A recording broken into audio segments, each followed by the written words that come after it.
Welcome to Your Unapologetic Life, the podcast for the woman who's done dimming her light to make others comfortable.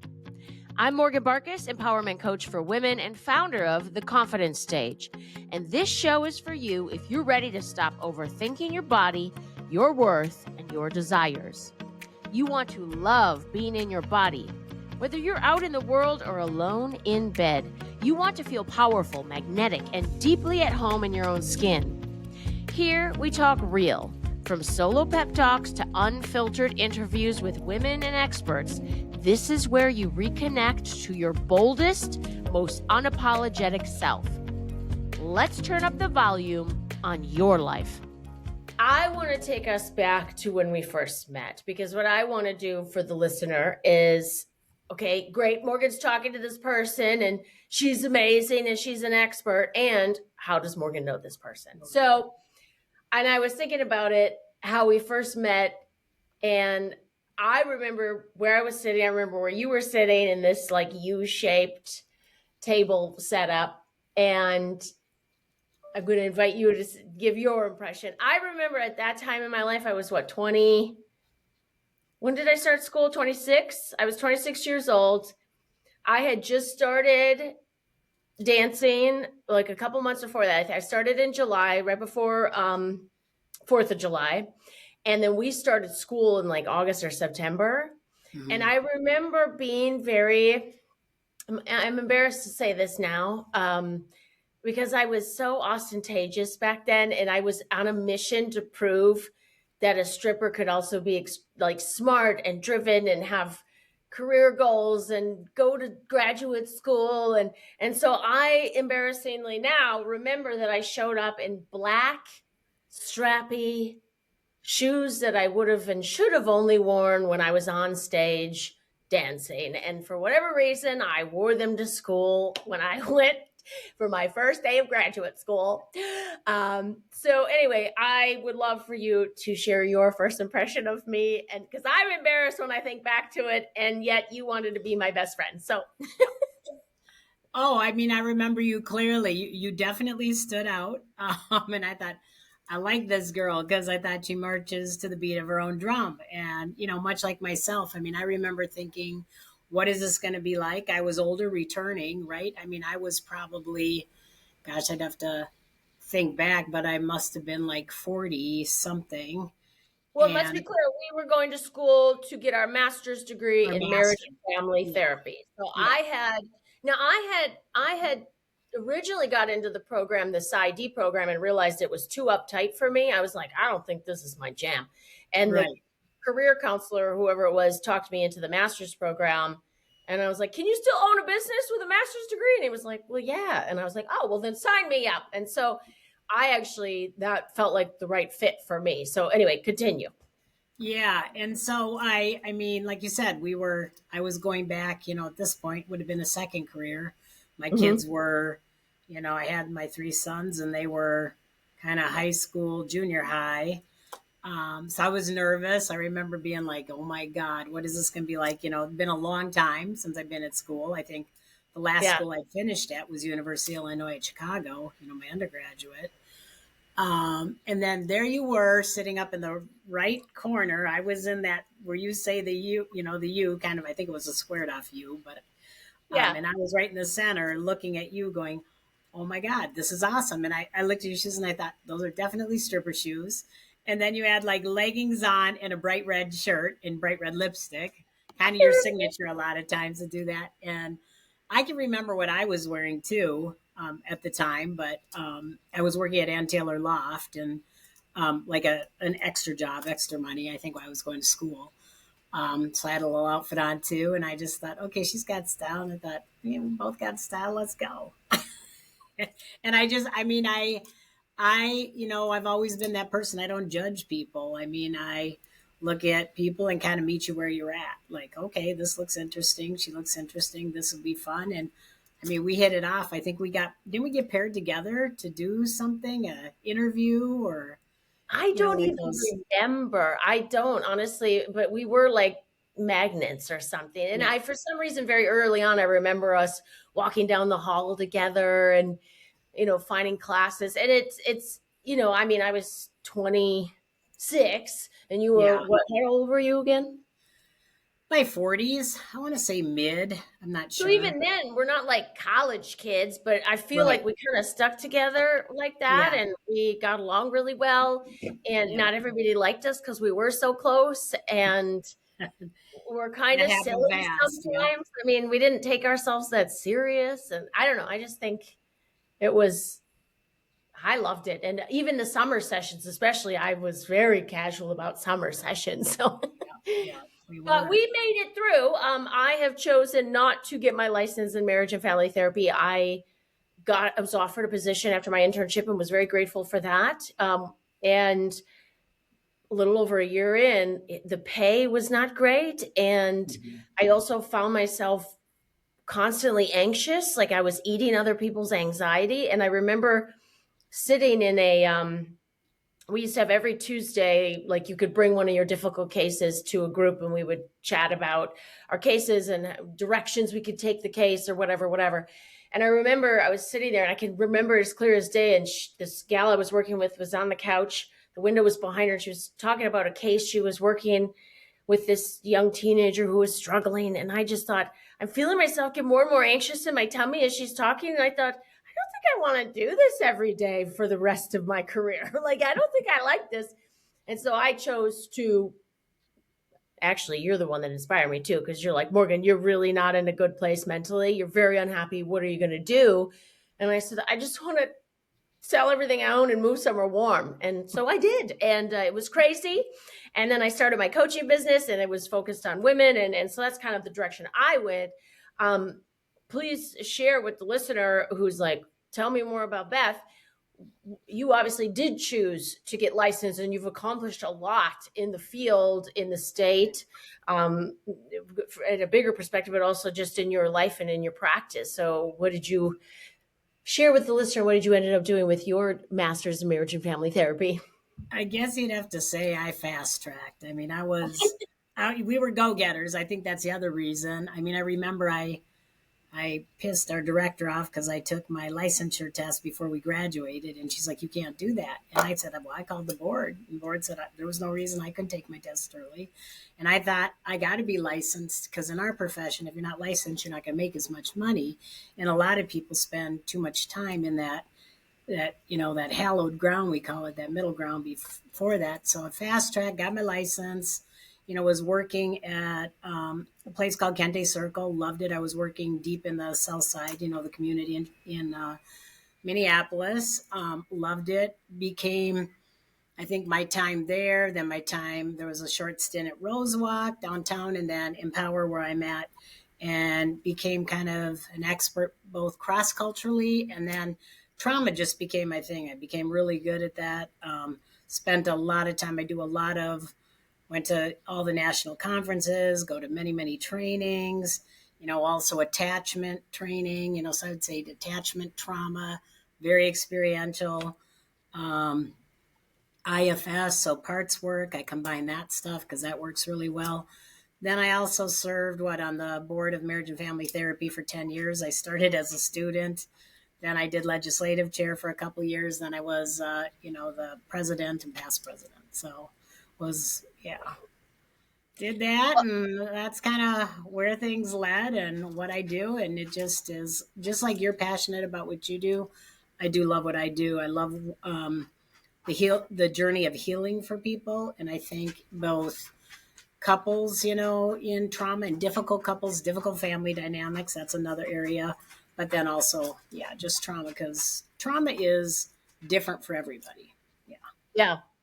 And just share now, I mean, you're able to do online therapy, but back in the day, I mean, we were still pre-COVID. So this was still like you set up an office and you have an office and everybody goes to that office. It's not always easy to make the time to get to an office. And at the time I was encouraging you to go online with your therapy and you're like, I don't know how to do that. I'm not doing that. And then COVID hit and you had to. So if as we go through this and we're chatting, I want people to keep in mind that you can do virtual therapy now, that that's and Oh, a little yeah. bit about that transition and how despite not being in the same room, you still have a lot of impact and transformation with your clients.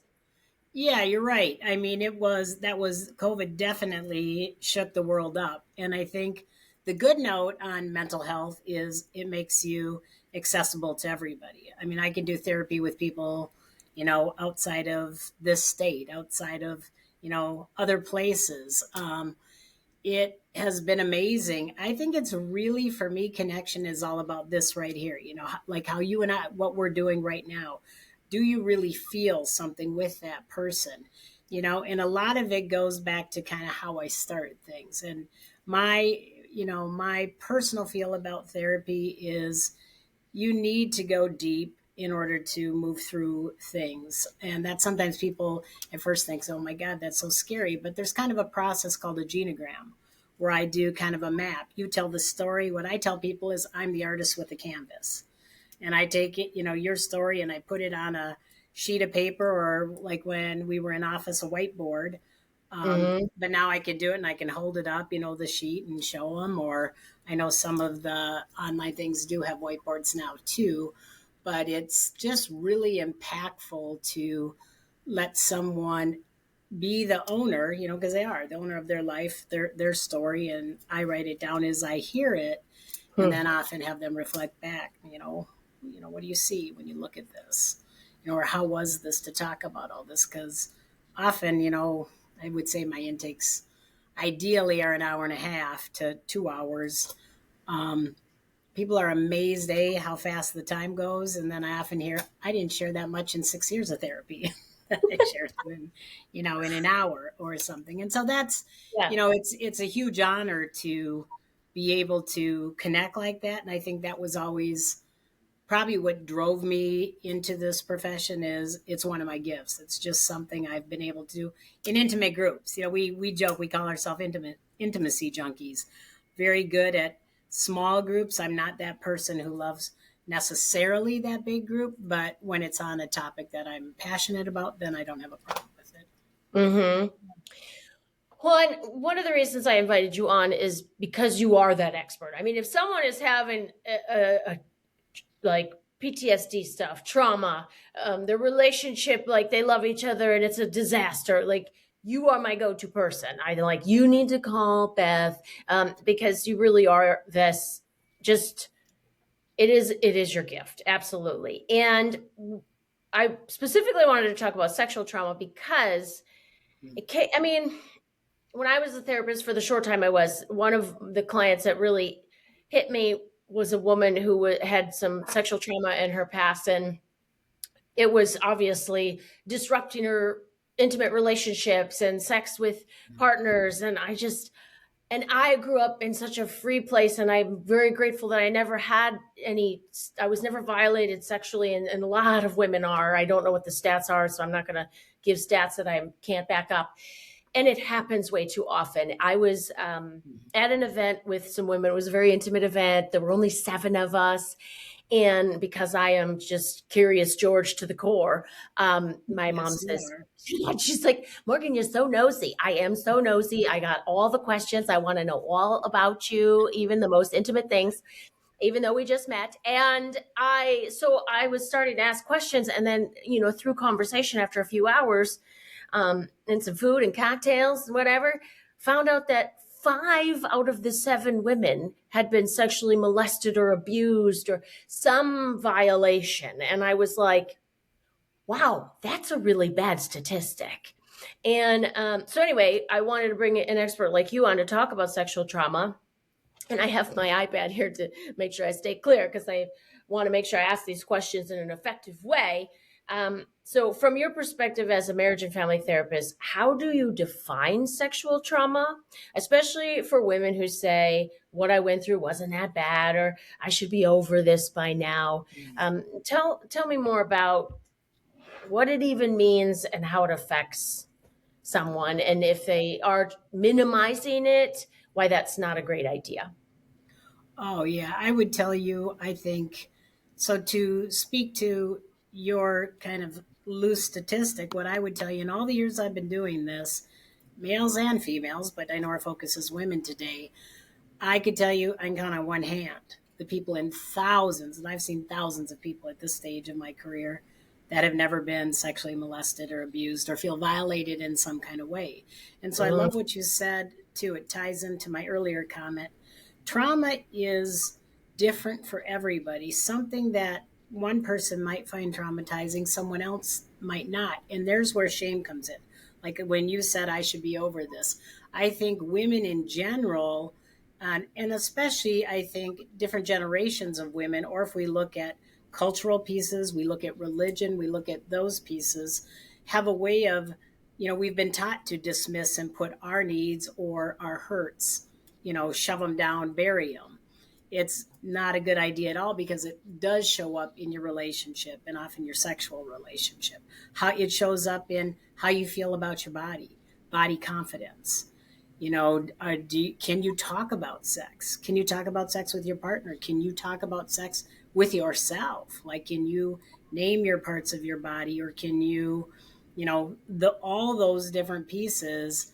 That's how it shows up when we don't deal with it. And often, um, there's just so much shame, so much blame, and that's why people don't want to talk about it, right? It's like, oh, this thing, like, oh, shoot, no, yeah. it's the taboo Well, topic. can we? I want to go back to what you said about somebody's trauma is not everybody's trauma, and I will say I have a high threshold for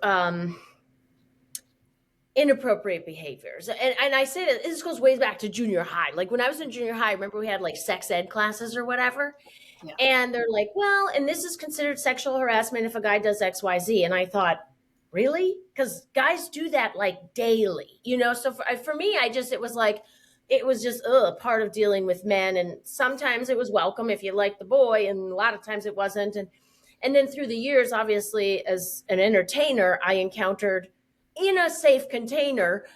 We all knew what we were doing at a strip club. Like it's going to be inappropriate, and we're all there, and for that reason.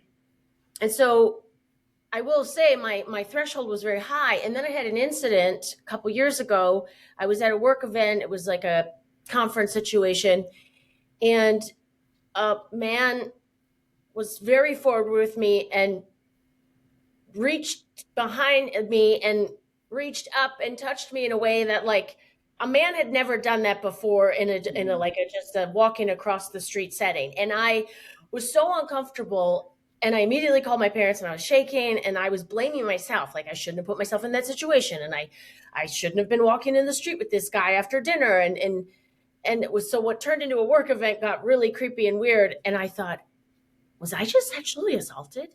And it was minor compared to some of the things that women went through. And I was still very shaken by it. So, again, can you dive deeper into trauma? Like, how does it feel? How does it, like, do you have examples of not severity, but like how different people experience it, and what it can do to them in their body and in their like mental health? Yeah, yeah. So, I mean, trauma, what we call is when events happen, we call it a window of tolerance. And Okay. everybody has a different window. And often when an event happens, we're either in a hypo aroused state or a hyper aroused. Hyper aroused is, oh my God, everything's on 10. It's also like hyper vigilant. It creates lots of anxiety, lots of energy, almost like in that moment you feel like you swallowed lightning. And sometimes that feeling doesn't go away.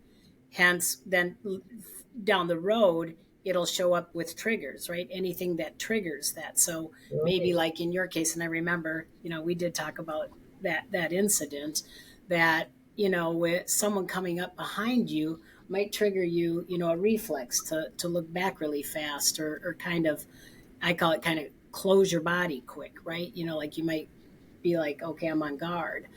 Um, that's the type of thing that happens when I say hypoarousal. That means someone shuts down, and that's where people do the. We have the fight, flight, freeze, fawn.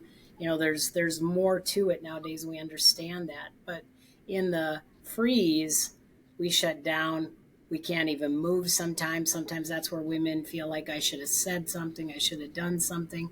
but the brain doesn't allow it. The brain is going into survival mode, and everybody's survival mode is different. That's why when we really dig deep into it, it's really trying to unlock what happened, what state of mind were you in? Were you a combination of those two? Were you one or the other of those? And then talk about how that physically and physiologically, manifests in the things that it does to our bodies, when we experience those things, and then how it'll show up. And when I say show up, we call that triggers, and that's the definition of PTSD. And again, it can be something like your incident, which that's a startling incident. And yes, that's assault. That was unwanted touch from somebody. You didn't ask that person, you didn't want them to touch you. That's considered sexual assault. Yes. So there are different degrees. And again, one isn't, it's not about whose is worse. It's about how it manifests in the body, and then how it, oftentimes hold us back or prevents us from being our best self, or, the best person we want to be in, again, in our relationships, and even how we treat our own self and our own body, our Now, dislike of our body, any of that. Yeah.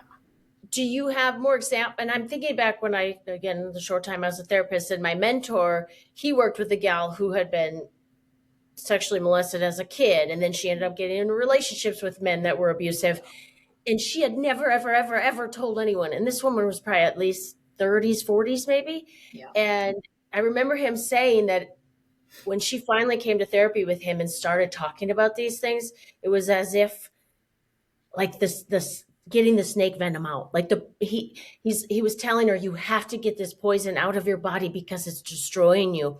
Can you talk about that when you're working with women, about what it's like for them to hold on to it, and then what happens when they finally start processing it with you? Do you have some examples of that? Oh, I mean, I would say lots and lots of examples. Often, how it manifests, if someone's molested from the time they're young, like it starts when somebody's young, one of the things that happens is people can become hypersexualized, like both themselves, so outwardly, but also internally. I call it's a light switch. Something got turned on. Remember in graduate school, we were told we're, from birth to death, our bodies are wired for touch and wired for arousal. And so what happens oftentimes is two different things. We get what we call cognitive dissonance, because if someone's, say, touching or stroking us, and again, remember, if this is abusive, or molestation, a child, the hard part is it feels good, right? If somebody rubs on your clitoris, it feels good. That brings feelings that, in a way, you feel you can't control, and especially a child can't control that. They don't know other than, wow, okay, it's warm, there's a sensation, it feels good, but then their mind is like, oh my God, oh my God, oh my God, what's happening? And so often the mind takes them somewhere else. That's often what we call, so I say that's a safety measure, when you disassociate and maybe you go somewhere else and you're off while this event is happening. And that's also why sometimes people forget about it, because they get so locked into that disassociation that when it's over, it's kind of like, and they come to, it didn't happen. They don't want to remember it. They don't want to think about it. They don't want to feel it. I mean, there are, even famous cases where things have happened. Like Maya Angelou is a great story. She wrote a book, I Know Why the Caged Bird Sings. I mean, she was mute for 6 years after she was molested. Didn't want to talk, worried about, well, she had told somebody, and then I think they, went after the man. And so she felt like she caused all the problems. And that's often to another piece is people worry about, women in particularly many times tell me, oh, I tried to tell somebody and I wasn't believed, or they said, oh, come on now, you're making that up. Your cousin isn't like that, or nobody would do that to you. Or if that, the other part is, if that happened, you must have wanted it. What did you do? What happened? And so these are all places where then shame comes in, right? Because something has happened. And not just, so, you said you wanted me to focus on sexual abuse. So I would say with sexual abuse, whether it's when you're young or you're older, or say in an instance of a rape, that is, super traumatic, and again brings, depending on where the body went in that moment. So the work is a lot of times reminding people there's no wrong response or answer to what happens to you. Like, again, to enjoy it and to have felt the physical pleasure, that's okay, because your body's wired for that. The fact that the mind is like, this is terrible, this is awful, we try to work on how we bring it around to kind of reauthor that story and reconnect. And a lot of that's about empowering and learning how to re-empower, yourself, to change the narrative of what happened. That at that time, if we're talking about a child, you were a child. You're here today. You survived. You did what you were supposed to do because you're here. And people will say, yeah, but it led to a life of, I was really promiscuous, or I was, I got involved in drugs. And so the other thing that happens is, I say, this is where I bring parts work in. And I'll say we kind of all have these parts: our little exile, which is our little self; our manager self, which is our self that operates and has to manage everything. If we're a mom, we're handling our business. If we're, a business person, we're doing our best to manage our day, go to work, pay our bills, all that. The Mm-hmm. firefighter is the person who acts out. And a lot of times people think of that as a bad person. It's really the person there to rescue you. That's the person where maybe they are very sexually, again, your body's been hypersexualized, so you're looking for that. You may even perpetrate on somebody, you may try it out on somebody else. That can happen. It can be, using drugs, it can be gambling, it can be cutting, it can be all these destructive things. It can be eating and developing an eating disorder because now all of a sudden I hate my body. Somebody told me I was pretty. I don't want to be pretty anymore. I want to turn people off. So, again, so much gets internalized by those earlier, events, or events even, midlife, later life, and at any point. Yeah, and I can't help but think right now. All of a sudden, it's like I'm thinking about a conversation I had with someone, and she mentioned something about like not not enjoying sex, and yet I found out that she was not necessarily saying what she liked, or she was faking orgasms, and I'm like, what?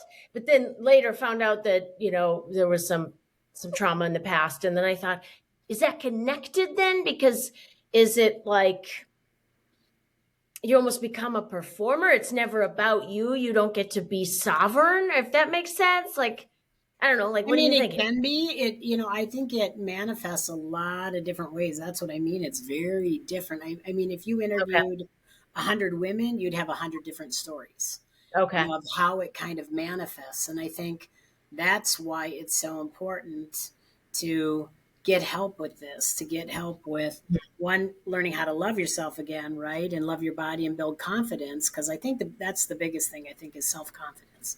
It goes away. That shame comes in, and, ooh, some people don't want to be touched, but they're like, okay, I'm in a relationship. I got to do this. So you're not wrong. A lot of women talk about faking it. A lot of women talk about an inability to orgasm.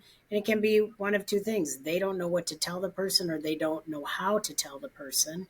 And the person is only satisfying themselves, not worrying about them. And they're too much shame around their body and maybe what happened to talk about, to think that, gosh, if I'm that woman, I get to ask for what I need. I deserve to, feel good if I'm being sexual with somebody, if I'm choosing that. Mm-hmm. Sometimes, like you said, it becomes a task, or some women are like very adverse to sex, or certain approaches, or certain types of sexual acts, Yeah. depending on what the abuse was and how the abuse happened.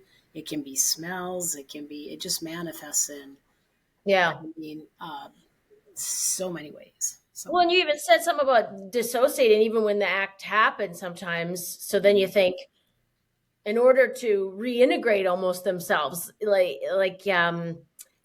to be in your own body and be present and know what it does and love that it does the things it does. Maybe you've dissociated for so long that you're like, I don't want to know my body. I never even had the chance to know my body or fall in love with it on my own, or it was like violated, or so. Yeah. that disassociation maybe it like lasts, you know? Yeah, oh, it does. I mean, I think it's a big piece of it. I think sometimes to be sexual, they go somewhere else in their head. They're thinking about Sure. other things, or doing other things, or they're pretending like they're liking it, or they can be, or like I said, it can be the other end, like overly sexual, or be, like, and by that I just mean like if someone feels like they're um, choosing sex, but they're not getting enjoyment from it, right? Because I don't ever want to say, hey, if you like sex a lot, that makes you bad. That's not it at all.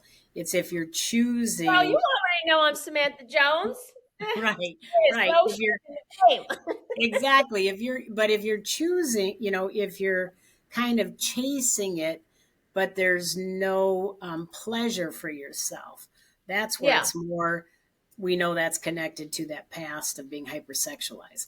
And also sometimes the worth is, okay, all I'm good for, for men is sex. So I think that plays out with women. Mm. um, I call it, you don't hold the bar high enough. You instantly want to have sex with somebody, not get to know somebody, not date somebody. And that goes back to attachment. I don't want you to get so close. This part I Mm. can do. I can do this sex thing because that's been done to me. I'm just used to being sexualized if I'm that person, right?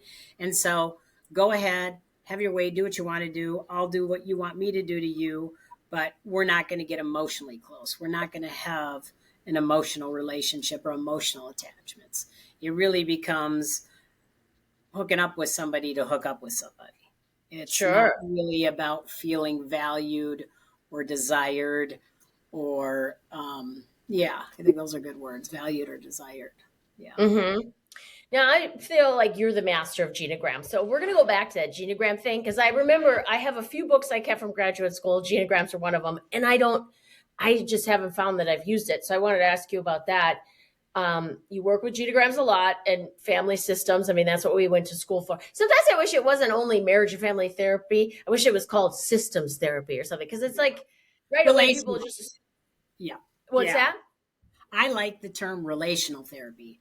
It's very Or relational relational. therapy. Yeah. Yeah, and it's very Healing. systemic. Yeah, very systemic. If I'm talking to you, if you become my client, I'm interested in you and how you grew up. So when we talk about the genogram, I'm interested in you, the family you came from, the family may have right now, however you define that. Whether you're Mm-hmm. married or you're not married, whether it's, your friend group, whether it's some of your pets. I mean, those things that are important to you, maybe your work system. It's all Yeah. those systems that we connect with and that have get us to be who we are, who we are Yeah. today. So the genogram stuff, how do you see the sexual shame or body shame, silence around sex being passed down? So culturally, religiously, within families, because cultures or families have their own culture, not just Yeah, culture as a more of a macro. Um, even if there wasn't a single obvious traumatic event, like how is yeah. it part of the system? How is what was that question again? How is what part of the system? Like how do you see sexual shame, body shame, or even like silence around sex? Like we don't say actual body parts, we don't talk about Oh, sex. Like how is that passed down, whether it's culturally, religiously, within the family or whatever? And how, even if there wasn't like a traumatic event, how yeah. is it passed down? Well, often that's some of the things you name. So, like you said, every family has their own culture. And Mm-hmm. that is, how did whoever parented you? Was it mom? Was it dad? Was it auntie? Was it grandma? Who were your parents? How did they talk about sex? Did they talk about sex with you? Was the first time you were really exposed to sex your sex ed class in, your elementary schools, which are, you and I both know, leave a lot to be desired. They're pretty bare minimum.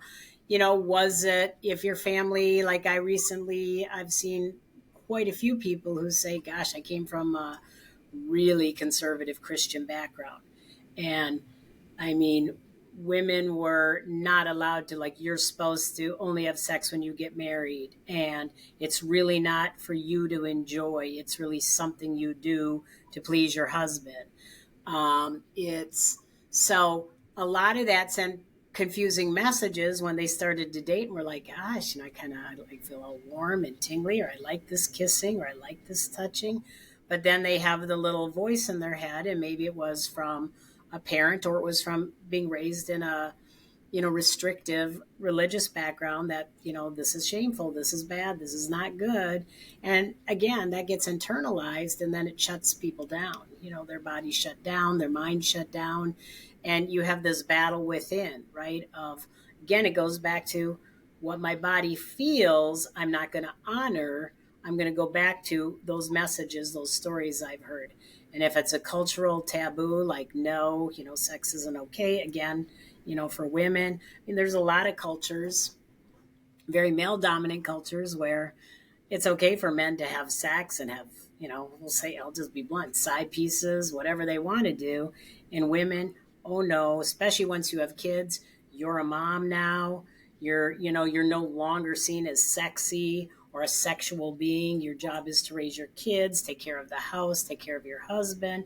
So, there's a lot of those double standards, I think, too, if we talk generationally. And that's how that stuff gets passed down, right? By how your family managed it and handled it, what your exposure was in school or your friend groups.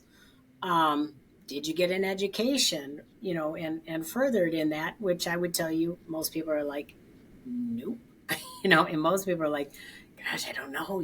I don't talk about it. I mean, I don't know how to talk about it. When I see couples, I mean, all the years I've been doing this, very few couples, when we start talking about sex, or we just start talking about specific things, they'll be like, oh my God, and they start blushing. So a lot of times I assign books on, how to be sexual, and fun books, like I've talked about. Oh my gosh, Sherry Winstead. I love her book, Succulent Sexcraft.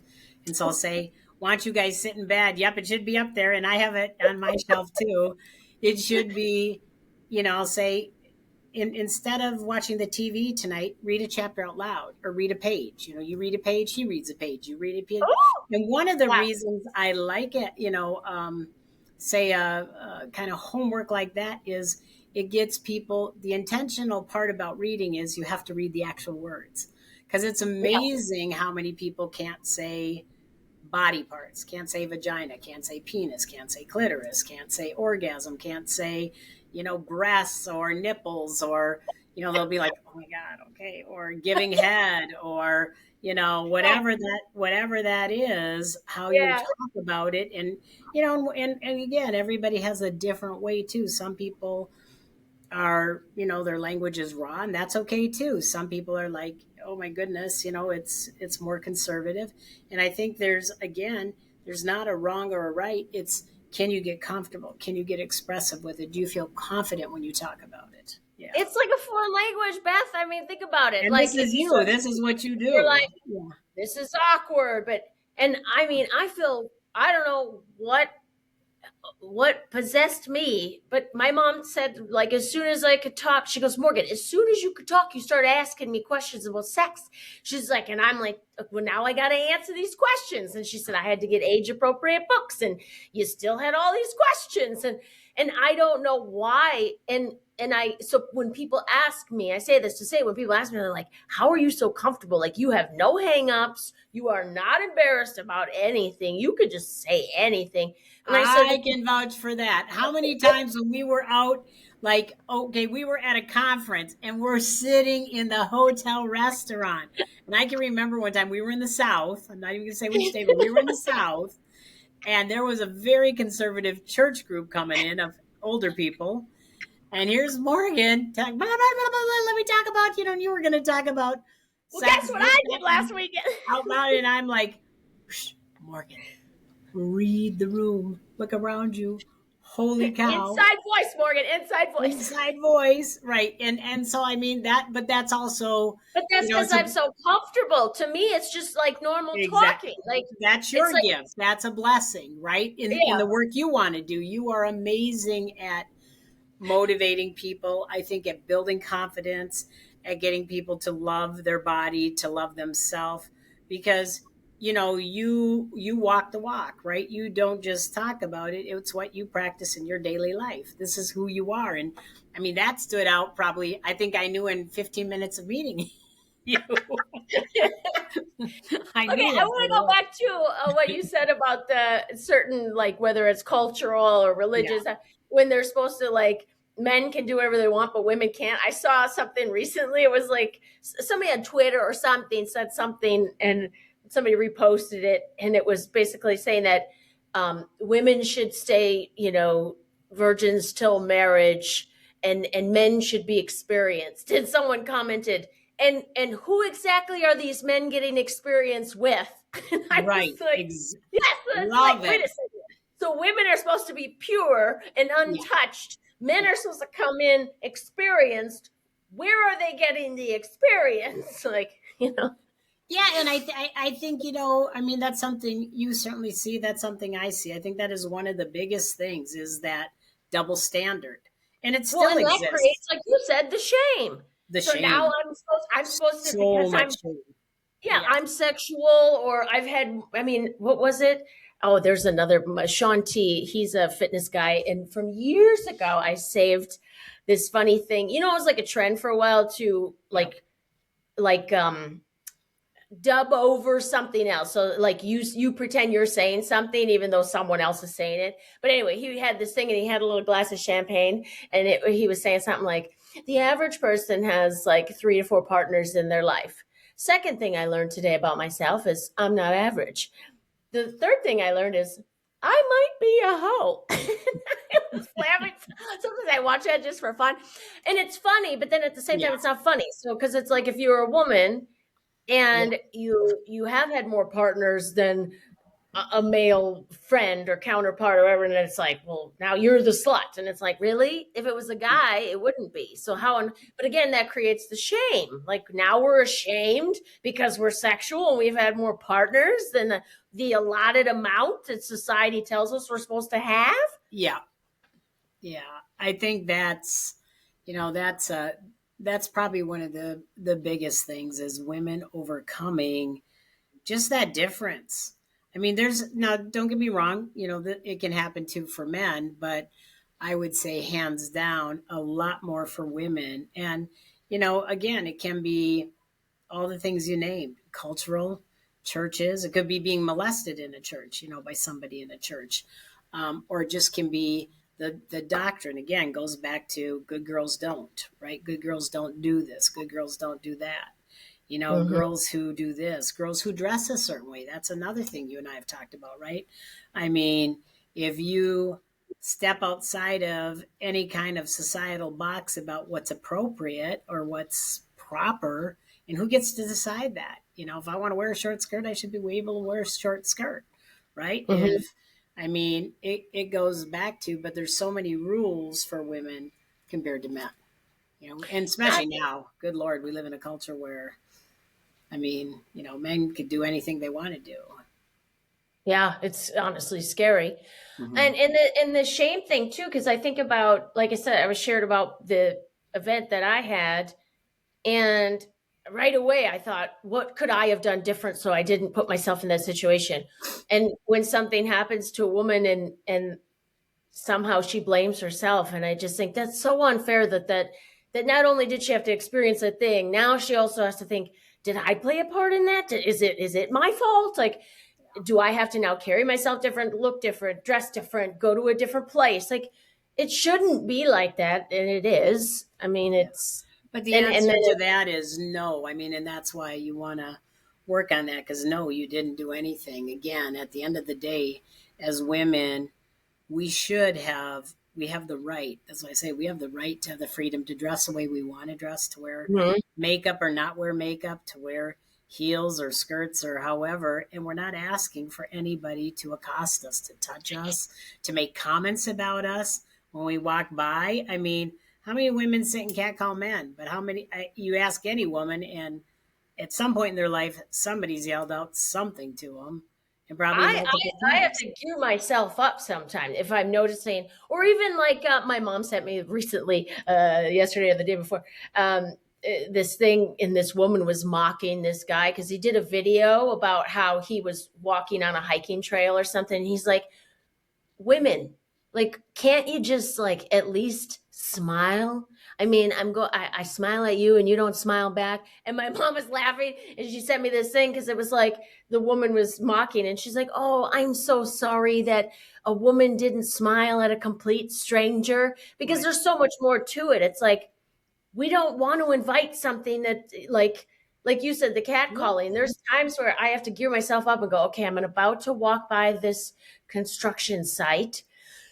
Should I look at them and smile? Should I look down? Should I look at my phone? Should I like I don't know that men have to deal with that.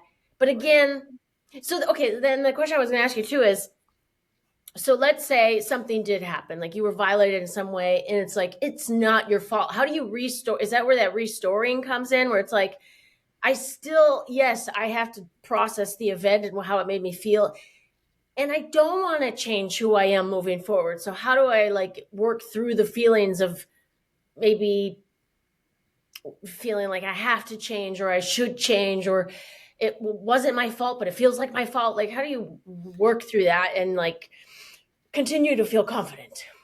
Yeah. Let me say this. So therapy, that's a process. Yeah. It that takes some time, some healing, because the change that happens is internally. It's more here. It's in our mind. It's how we think about ourselves. Like I said, it's how we story the event. And so a lot Mhm. of it is about, looking at our what do I want to say? I want to say like looking at um, what version you hold of the traumatic event and who what role you believe you played. Just like you right away thought, I must have done something. I must have, maybe I shouldn't have looked at him. Maybe I shouldn't have smiled. Maybe I shouldn't have been so friendly or nice. And it's really going back to, okay, let's go back to that moment. And it's not about what you should have done. It's more, again, that's that other person. So the part you have to separate is, I'm okay. I didn't do anything wrong. But it takes some time to get there. So through a lot of work, I would tell you, the easy answer is yes, it's about reauthoring your story. Part of that, I use that parts work. So I go back to internal systems and family systems part work. I kind of, have a process that I've developed that works well for people. Um, and then I think too, there's different trauma, kind of exercises, workbooks, writing, journaling, to sometimes writing a letter.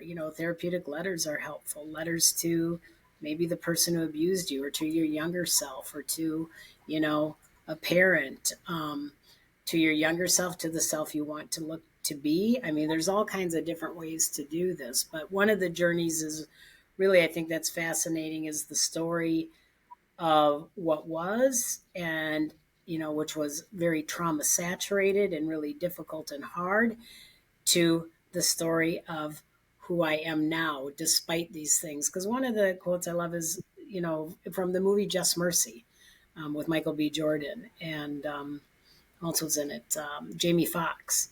And one of the quotes is, the worst things that happen to us are not the things that define us. And I love that, because lots of bad things, life is going to hand us a lot of curveballs, and a lot of things happen. And again, that range for one person can be very different to the next. The piece that's important is, how do we internalize that? How do we speak on that? What's the story we tell ourselves? Because it takes a lot of time to unlearn that, right? We have to learn new ways of being. We have to learn how to talk to ourselves. We have to do positive affirmations. We have to ground ourselves in that moment that we're experiencing, probably a trigger, or an event, and then move forward, by, again, we're going to write some of these things down. We're going to take a look. So it's a long process, but Hmm. I think people would say it's worth it. And then I also think it's important Yeah. to do work outside of therapy, with, again, I'll go back to things like you do, to get people to love their body and to practice, learning how to be sexual. One of the things I use to therapeutically is sensei focus, right? It's a way to slowly learn how to touch, learn how Mhm. to get reacquainted with. And for some people, that's, sensei focus is about you and whoever your partner is, usually another person takes one other person. One's the receiver, one's the giver. And when the person who's receiving gets to direct and tell the person, and I tell people, you could be completely clothed. Maybe for someone else, it might be maybe you're in a camisole or a little t-shirt and, maybe some underwear or boxers, or maybe, again, maybe someone is comfortable being naked. It really is, where are you at? And then it's really allowing the person to start from head and to toe and learn about, softer, harder. No, I don't like, I like more of this, less of that. So it's really exploring kind of touch. Is it kind of scratching? Is it massaging? And by scratching, I mean, like tickling. What do you like? And again, it helps people get to a place where, okay, now we can start asking for, oh, I like that. Yes, here. That feels good. Because a lot of people, what research shows, don't know their erogenous zones, don't even know what places feel good. And so then the exercise over time, remember, this is not all in one day that they do this, but one time you're face up, the next time you're face down. And again, you get to give, the person who's receiving is in total control of the giver. The giver has to listen to everything in every direction. And so Mm-hmm. that's an effective piece too, that helps people who've been really traumatized and have a lot of issues with touch or just reconnecting with their bodies, because it goes back to, I mean, for some people it shuts them down and they don't want to be sexual. Yeah, I was just gonna say it's almost like it feels like taking your sovereignty back because if, especially if you were abused young, you didn't even have time to explore your own body, and someone took it away from you in a way, and that sense of curiosity and discovery and Yeah, easing into it. They were like slammed into this experience that was probably too much at a much too young age. yeah, But then even later in life, if you're an adult and you're sexually assaulted or raped, or you're still like someone took something away from you, and I would imagine you have to start realizing that you get to be your own body again. You get to be in your own body, enjoy it, be the decider of who gets to touch it, when, how you are going to be touched, if you want to. There's a lot of confidence and sovereignty that you have to like claim for yourself to not be taken advantage again and let someone just use you as a right. like a vessel almost. Yeah, because like you say, sovereignty or agency, being Yeah. able to advocate, right? Be your best Yeah. advocate for yourself. If this is something you're enjoying or you're not, that's a difficult thing for someone who's had, body shame or body issues or been violated. Yeah, that can be so Mhm. difficult. Yeah, I'm big on the solo, like falling in love with yourself first. As I like one of my very favorite experiences. I was in my later 20s and I was working at a dance studio, and I worked with this young woman who was the front desk gal, and she was fabulous and organized and put together. And of course, being the nosy Nelly that I am, I was asking her about her relationship and how long they'd been together, and I was like, and how's the sex? And she's like, well, we just have one position. I get on top and he gets off, and that's that. And I was like, wait a second. So are you orgasming? And she's like, well, I think so. And I was like, I said, well, you would know if you knew. And I described it to her. And she's like, oh, I definitely know. I haven't had that. I said, okay, I would invite you. I would invite you to masturbate. I said, I would love for you. Make sure he's not going to be home. Lock the bedroom door, whatever you need to do. If you need to drink a little wine, you got to put some music, put the earbuds in so you can just like, and lay on your bed and just be naked. And I didn't ask her about it after that, except a couple times, be like, but she ended up saying that she's like, Morgan, I did what you suggested. And I was like, and? She's like, I feel so liberated and empowered. I had no idea I could do that. And so for Yeah, me, it was like, I don't even necessarily like you do a lot of couples work. I like to work with the woman. Like, let's master solo sex, who you are, what you are. That's why I love teaching dance classes, because yeah, a lot of women would come to my dance classes wanting to impress a partner or wanting to do something for a partner. And I would say more than half didn't have a partner. They weren't there for a man, they were there for them. They wanted to like get into something they'd never experienced for themselves. And I have an exotic dance workshop coming up in January, and I'm so excited because I haven't taught in a couple years, and I just so excited to be around women again, and because to me that's just one of the parts of like getting them excited about their own bodies Yeah, and their I sex. think that's a wonderful venue and way to for someone to explore that, because I think again, that big piece is with trauma. A lot of people, I mean, that's a big jump to like, oh my God, Oh yeah. masturbate. Or like I often say too, we call it self-love. I say, okay, a lot of people, because that M word, if we call it the M word, I talk about people because church, it seems like a lot of people, what I've learned over time is a lot of people have hangups because they were, in some religions, even slapped on the hands with rulers, for if you Okay. said the word masturbate, or if they even saw your hands, if a person saw your hands, or a nun, I'll say, saw your hands in your pocket, or, Mm, touching yourself, anything like that. Or, a lot of people have stories of that, like just body exploring and being shamed by their own parent. Just don't ever do that. You're not supposed to touch yourself. Like maybe they were in the bathtub and they were a kid and they were curious and they were just playing, or they were, mhm. again, exploring, trying to be adventurous and discover. And right away it gets shut down because it gets attached to a negative piece. You're not supposed to do that. Leave that alone. Don't touch yourself there. Mm. You only wash yourself there. Yeah, maybe solo sex would be a better way to say it because it's like we don't do it in public. Right. I mean, unless you're with a partner and you guys are going to do that. No, Right. we don't do it in front of others unless that is decided upon Right. ahead of time. Yeah. Right. Yeah. Okay. So I always like to invite my wonderful guest to let the listener know where to like, follow, and find you. So find, like, and follow you. Let's go in that order. I know you, darling Yes, bestie, you are do. not the best at social media, No, I am and not. and you're improving.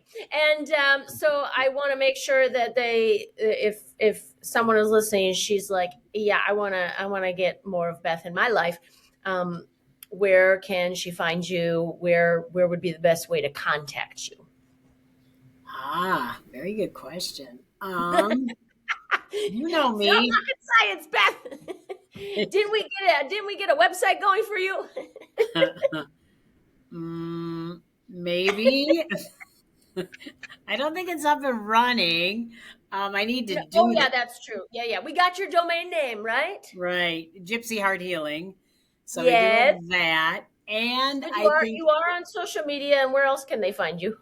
I am on social media. I think, reaching out like in, oh boy, let's see, because I was going to say an email, but I'm not like my little type A bestie here who's very good at, she doesn't have any unread emails, and I might have 20,000 unread, or that I just get and look and go, okay.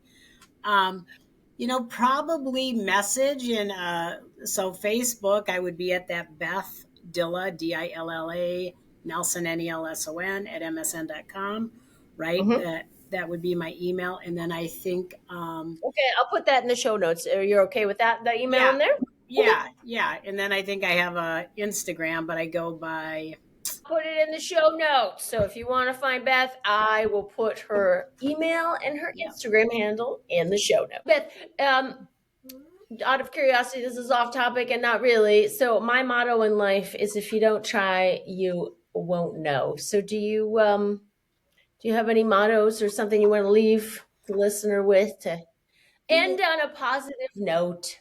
Yeah. I mean, I really do like and believe if it doesn't challenge us, it won't change us. So I think, any kind of self discovery, therapy, any journey toward healing or growth is all about change.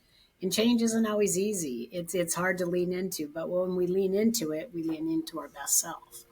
So that would be mine. If it doesn't challenge, it won't change you. I think that's a big one. for me. Thanks for listening to Your Unapologetic Life. If this episode hit home, share it with a woman who needs it, because we rise together. Follow the show and tap those stars to rate and review. It really helps me reach more women like you. And if you're craving a weekly dose of confidence and inspiration, get on my email list by heading to morganbarkis.com.